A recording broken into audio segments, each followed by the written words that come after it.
The whole point of the definition of threat to security of Canada in the CSIS Act is to limit the powers of CSIS because they can spy on Canadians.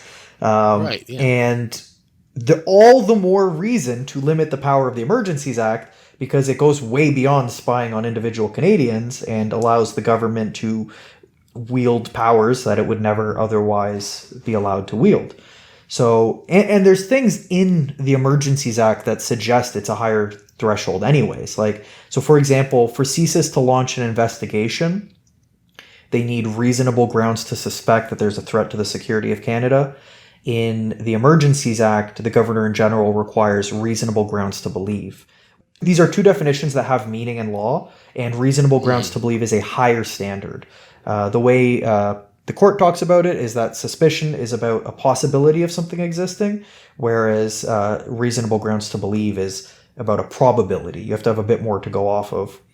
And then the other issue is that the Emergencies Act requires that there be the threat to security of Canada rise to the level of a national emergency so that there's no other laws of Canada capable of dealing with it. So it can't just be a small threat to the security of Canada. It has to be sufficiently large that it's beyond the scope of the provinces or even any other federal laws to address.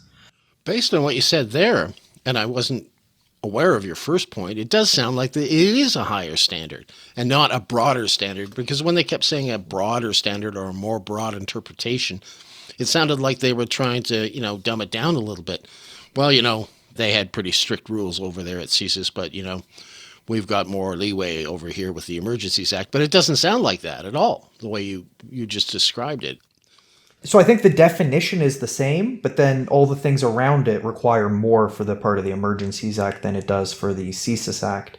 To go to that issue of like the scope of what could be included under the CSIS Act definition, I think part of that, and we did hear it from Deputy Prime Minister Freeland, that the definition of threat to security of Canada, they're trying to say, includes economic harm, which, again, that's not, the words speak for themselves, I think. Threats to the security of Canada means acts of serious violence or the threat of acts of serious violence. It's not what economic harm is. So there may have been reasons to be concerned about the economic harm, but that's not what the words say.